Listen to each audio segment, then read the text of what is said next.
Hi friends, it's Grace and welcome back to another video. Today I'm going to be talking about my favorite authors 2025 edition, and I would like to do kind of a little series of these favorites videos where maybe I will update my favorite fantasy series and even some of my favorite books.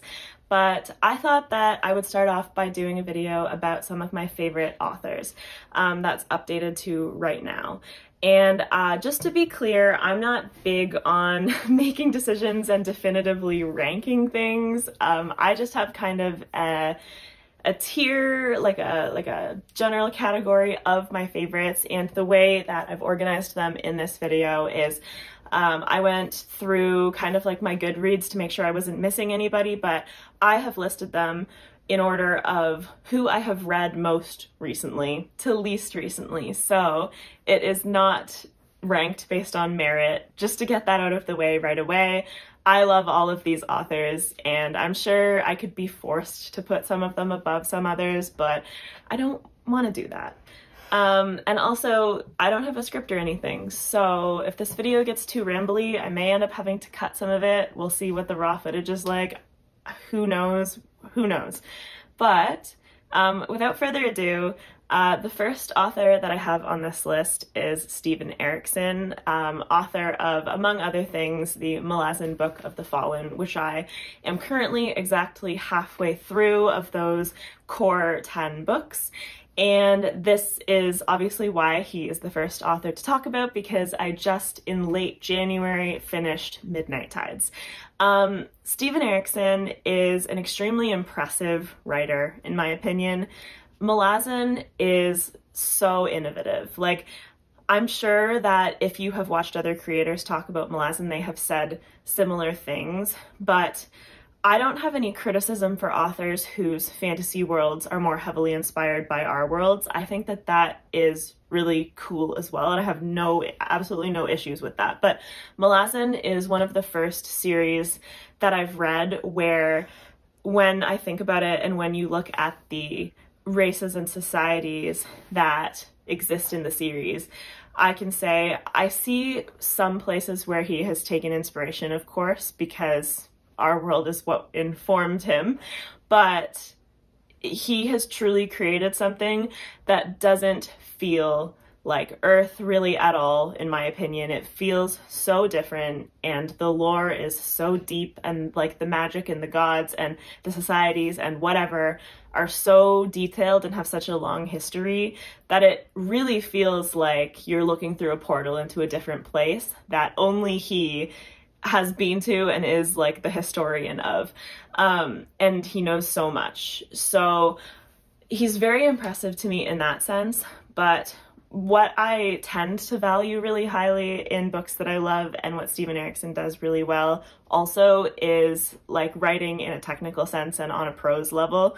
He, like, his vocabulary is huge, and it's not in the sense that he just like inserts and throws obscure and big words in there. He also has the talent of his prose having like a rhythm and a flow and just like a beautiful, like, it's not actually a beautiful writing style, but it's beautiful the way that he does things like that, where the effect is to pull you in, even though the words themselves can be very complex. And he does all of this while incorporating all of this lore that you don't understand. So sometimes the effect is that you don't understand what you just read, but a lot of the times it's very effective, and it helps when his books are that long like they are, because I think it makes it really easy to find the flow of what he's writing, and it makes it easy on a sentence by sentence level to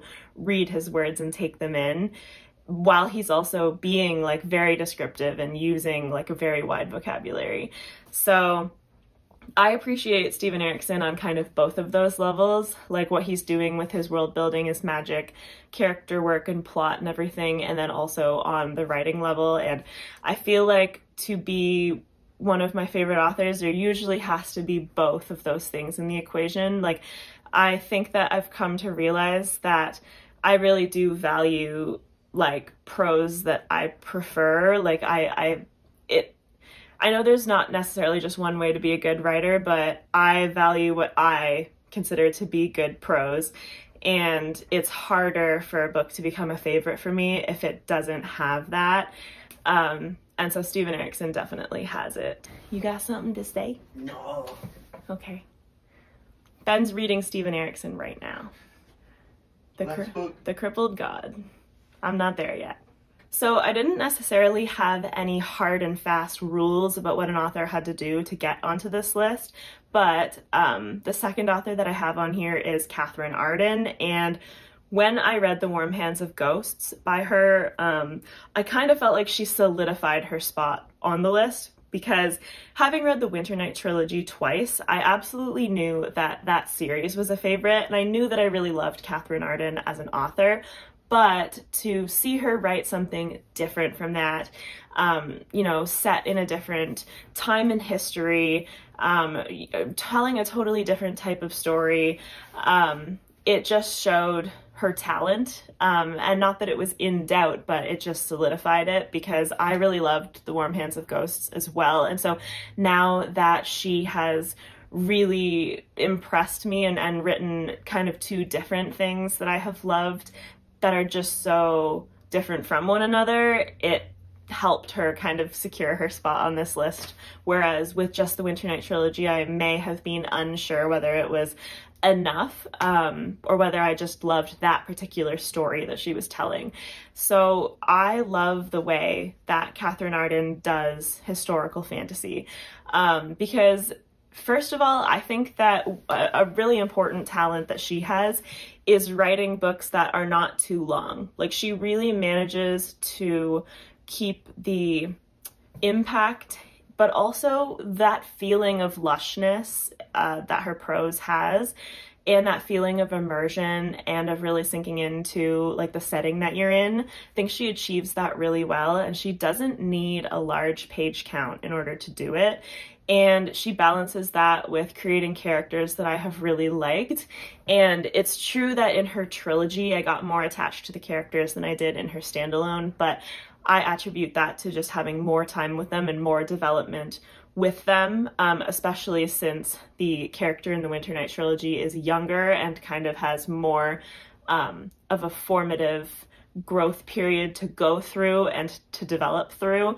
But both of those books and series have had like great characters, in my opinion, and have had that sense that you're really in the setting that you're in, whether that was World War I or whether that was like 1300s Russia, just through virtue of Katherine Arden's writing. And I really like the fairy tale-esque feeling that Winternight gives, and I feel like she brought that, but in a darker way, to The Warm Hands of Ghosts, where it was the same kind of feeling, but she was able to make it much more appropriate for the story she was telling, which is, in my opinion, like a really great talent for her to have. So Katherine Arden is somebody who I will really be looking forward to more from, whatever she chooses to do next. And with those two installments, she is definitely on my list.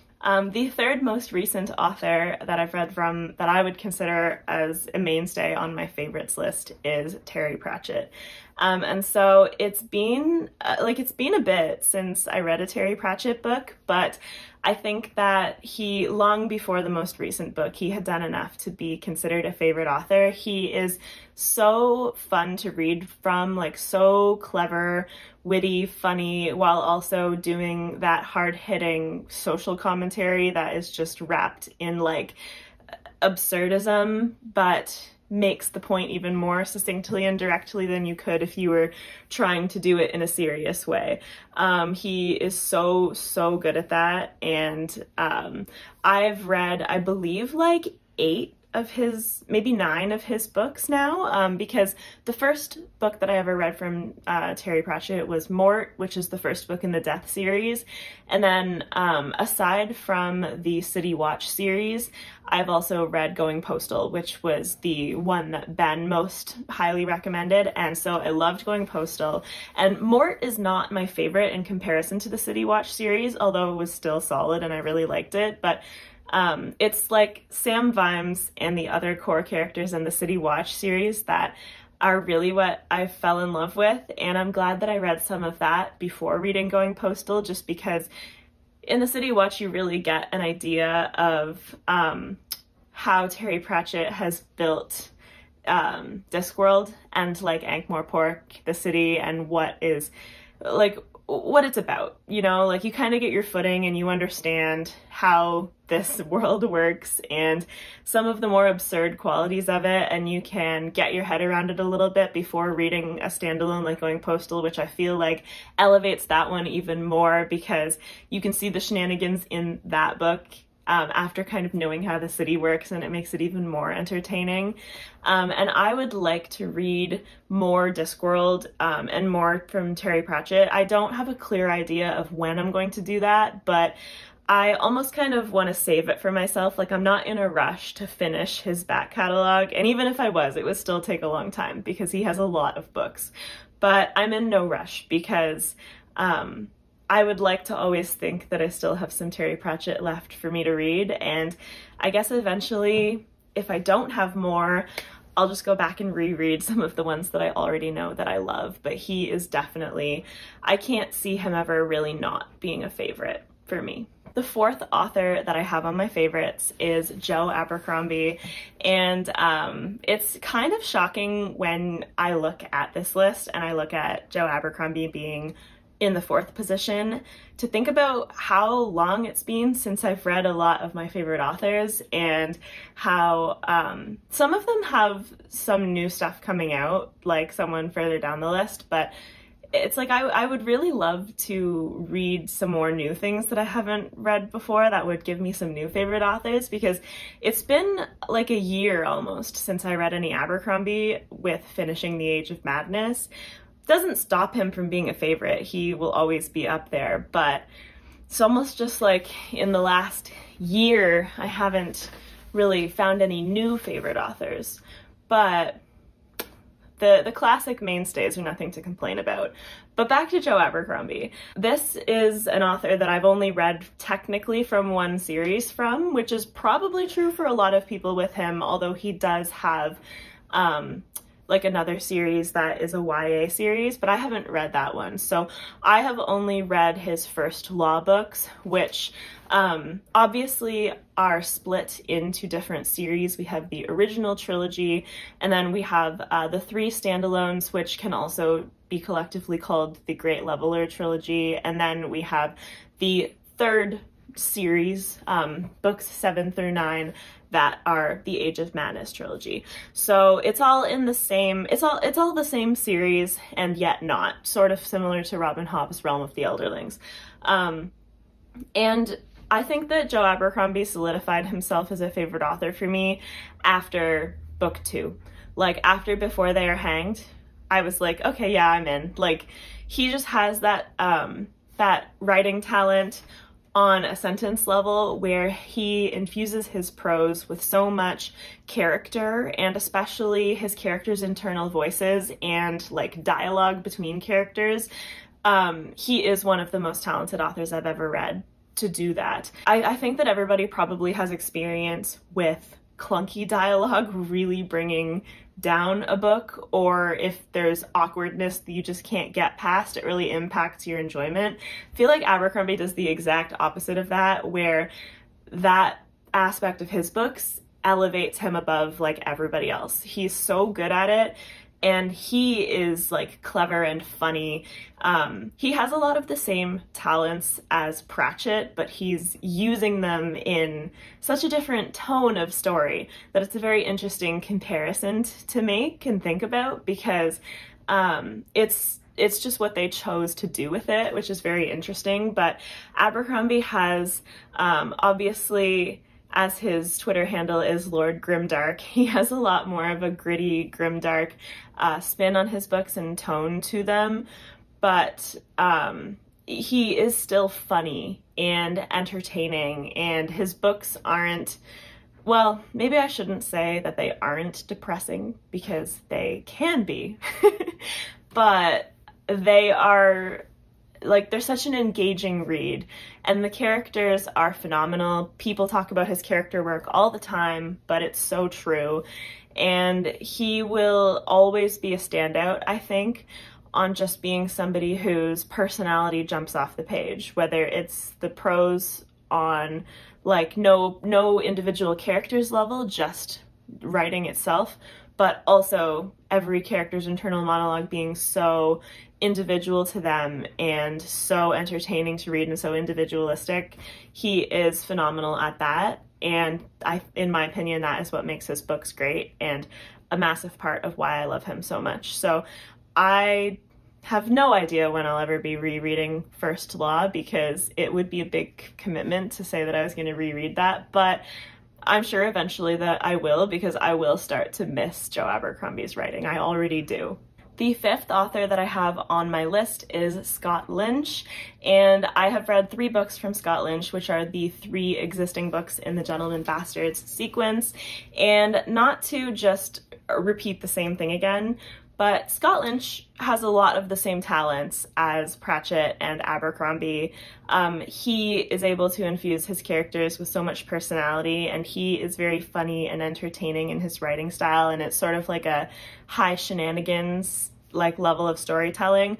But once again, he is using them for a slightly different tone of story and a slightly different goal. And so Scott Lynch has chosen to create this band of, like, thieves and of, like, I don't even know, idiots who are led by Locke Lamora and his best friend John Tannen. And in the first book, we see their grand plans. They are planning and executing heists and very detailed cons on like rich members of the merchant class and of the city, and they live in essentially like a fantasy version of Venice, where you have that Venetian feel with the canals and like with some kind of architecture, and but it's obviously, it's different. You have like fantasy religions in there, and you have like different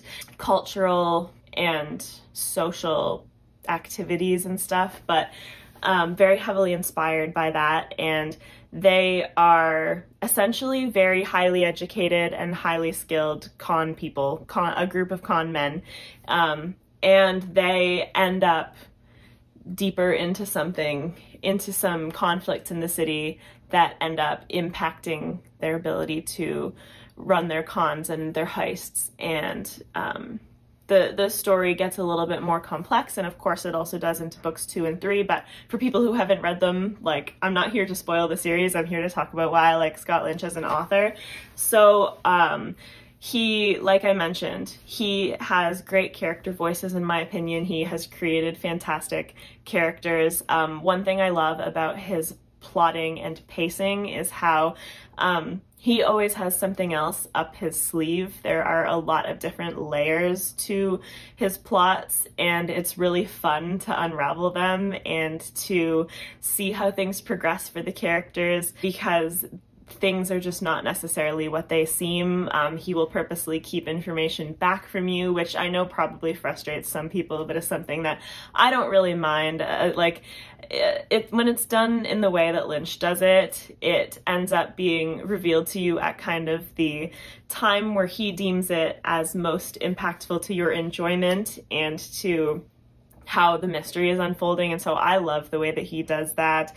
And I think that he is really great at creating a setting and an atmosphere, especially in the first book. I would say he does a good job at that in all 3 of the books, but especially in the first book.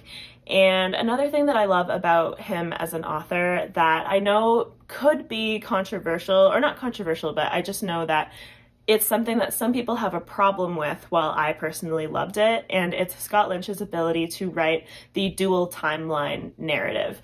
I've definitely heard people say that they have trouble getting into The Lies of Locke Lamora because of the past timeline and the flashbacks that we get. But I personally love a dual timeline, and I especially love the way that he does it. And there are different flashbacks chosen for each book in the series. We go back to like a different time and place, and the flashbacks are kind of telling us something different that will be relevant to the story at hand in each book, which I personally love. I think that he does that incredibly well, which kind of comes full circle back to his plotting and pacing, because he is great at revealing information at the right time, which the flashbacks fold into. And so I think that I'm really excited for Scott Lynch to release another book. I know that it's been a while, but it seems like he's doing better, so I have some hope, and I really can't wait to read more from him.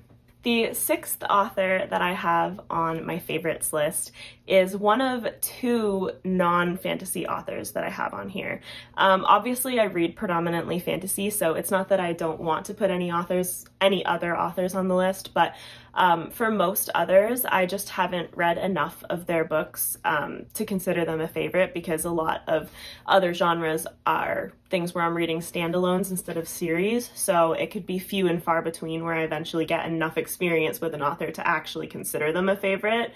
But number 6 is John Williams, and I was kind of lucky enough to have the push to read 2 of his books on the behest of Alan and Joanna, and so they both kind of recommended me both of his books. Well, he has one more that I haven't read, but the 2 that I did read from John Williams were Stoner and Augustus. And first of all, his raw skill as a writer puts him on this list, but second of all, the fact that Stoner and Augustus are very, very different books that he does masterfully in both of those scenarios is another reason that he's a favorite for me. So, like, Stoner is the story of a man named Stoner who, the novel follows his life, and he was born on a farm and went and attended university and decided that he wanted to study English and become a professor. He gets married, and the plot itself is not like bombastic, and like when you look at the sequence of events, it's not like that's thrilling or anything. It's the writing and the introspective look at a man's life, and it's John Williams' talent with prose that makes it stand out and makes it so emotional. And Stoner's life is honestly a little bit depressing, a lot depressing at times, and it's such an emotional book, and it's an emotional look at a man's life. And on the other hand, you have Augustus, which is a, what's the word I'm looking for? Epistolary, I think, novel about the life of the Roman Emperor Augustus. And this book is written in the form of letters, which I will look to Ben for confirmation is what epistolary means. Yes? Okay, it's an epistolary novel. But it's very much a departure from what Stoner is, because Augustus is a historical fiction book that it literally makes you feel like you're not even reading fiction. His research must have been incredibly meticulous to write that novel, because he attempts to get into the heads of so many prominent Roman voices and poets and relatives of Augustus, and like military leaders and like figures from other countries at that time. And it's incredibly impressive how well he manages to achieve that, and how many different voices he puts to page, especially when a person is supposed to be writing a letter and they all sound different and they all have different beliefs and values and perspectives. And I'm not someone who knows enough about the history of the Roman Empire to say how like accurate he might have been, but then when you're trying to get actually into the mind of a historical figure that has been dead for 2,000 years. I don't know how accurate anybody could really say that he is being, but the point is that he brings it to life so well that you believe that you're reading from that character's perspective, and the fictionalization of those events is done so well. Like, his talent, in my opinion, is incredible with people and like with words. So that is what makes John Williams one of my favorite authors. I've been emotionally moved by both of the novels that I read from him, and they've been so different. And I also have on my shelves Butcher's Crossing, his third novel. I don't know what order they actually came in his career, I don't remember, but his third novel, in the sense that I've read 2 of them already, and that's the third. And I feel like I'm saving it, but I really just can't wait to read that at some point because he is incredibly talented as a writer. Number 7 on my list of favorite authors is none other than Robin Hobb, the woman, the myth, the legend. Honestly, I don't even know what I can say about Robin Hobb because I feel like her books make me feel so deeply that I could talk for like an hour just about her. Realm of the Elderlings is absolutely always going to be one of my favorite fantasy series.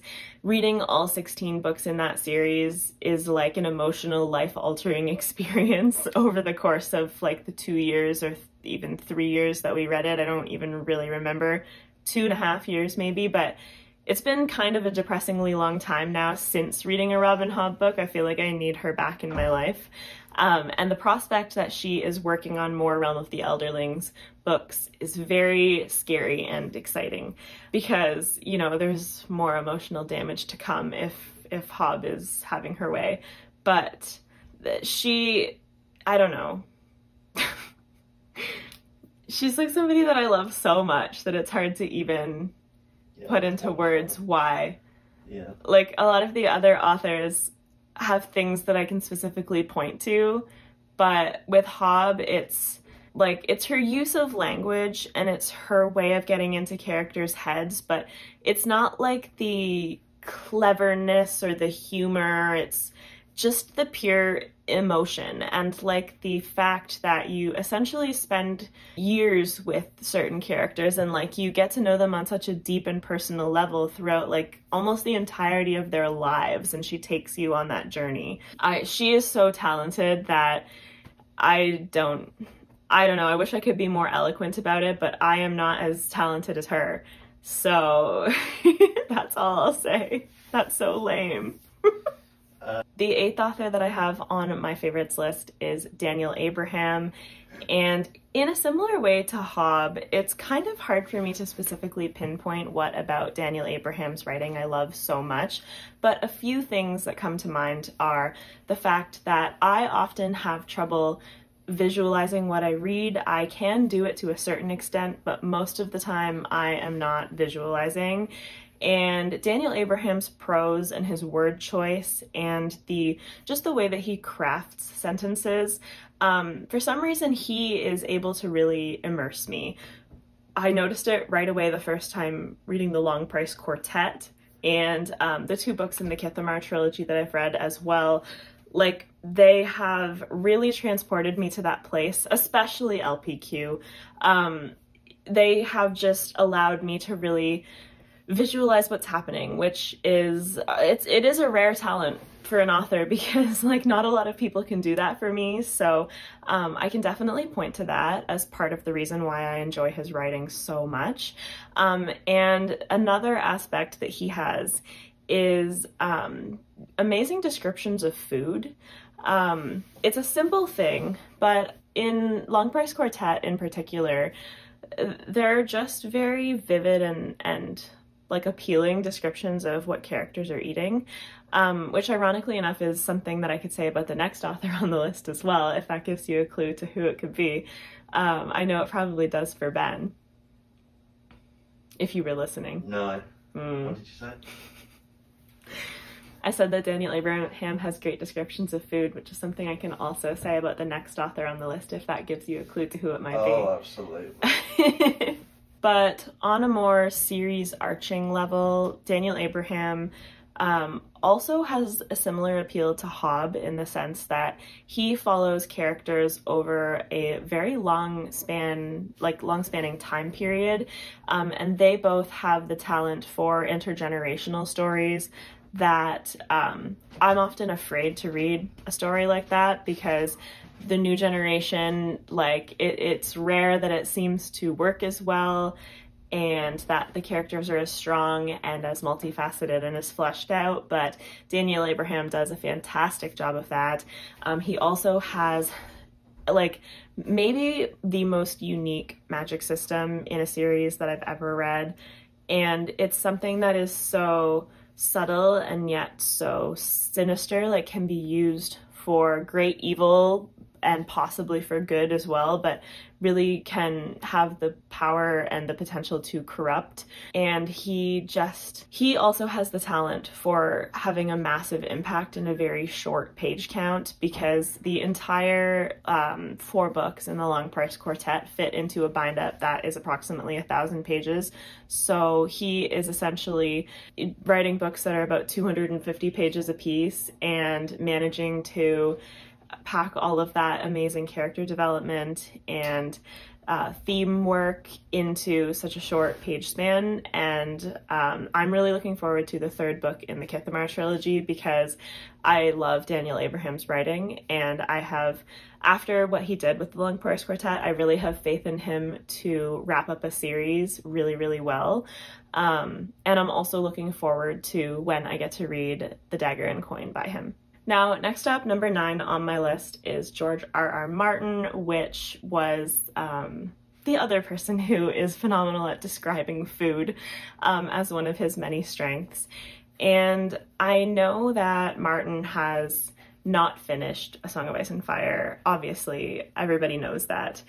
But it doesn't diminish his talent as a writer, and it doesn't diminish, in my opinion, what he achieved in that first arc of A Song of Ice and Fire in the first 3 books. I still think that A Storm of Swords is one of the best fantasy books ever written, and I don't think that that's a particularly controversial opinion either. I think that a lot of people can appreciate his immense talent.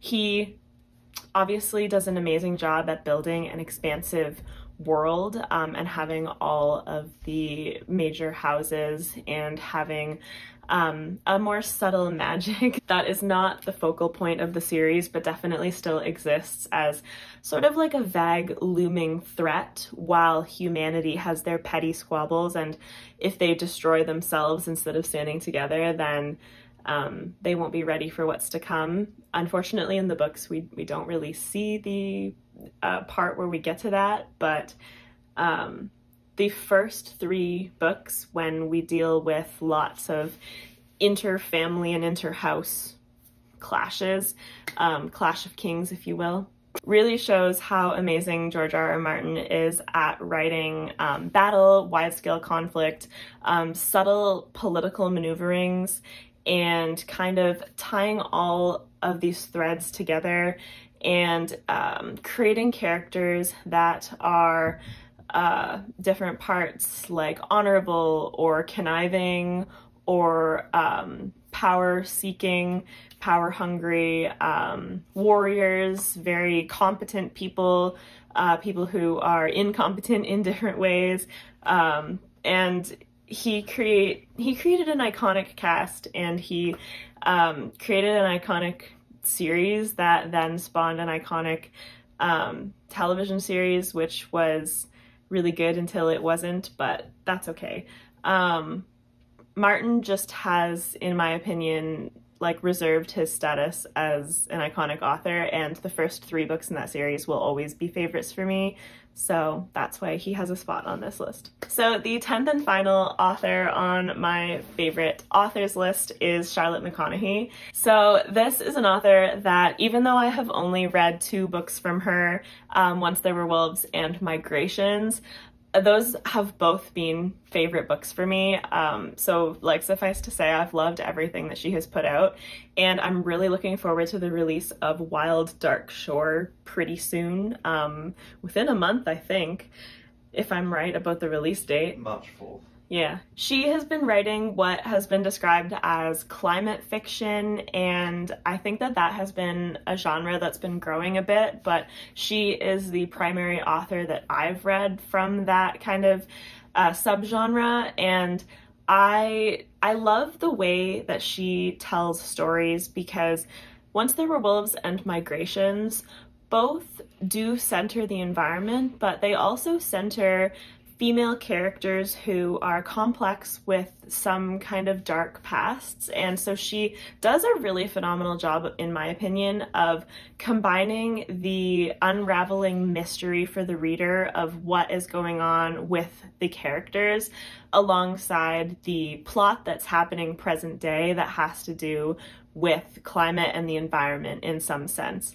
And I just love her writing on a prose level as well. And so it all kind of rolls together into like a package that works perfectly for me, or at least it has for both books so far. And I'm obviously really hoping that I feel the same way about Wild Dark Shore. But both of these books have just immediately hit their mark for me when it comes to like an emotional impact. The way that she plots and paces things really builds tension for me, and then kind of like releases that tension at the right points.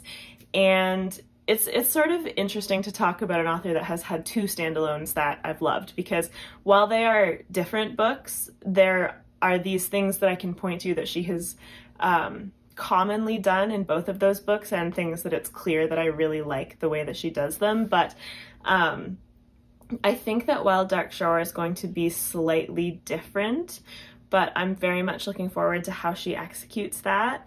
And Charlotte McConaughey is one of those authors where I'll be interested in picking up whatever she puts out.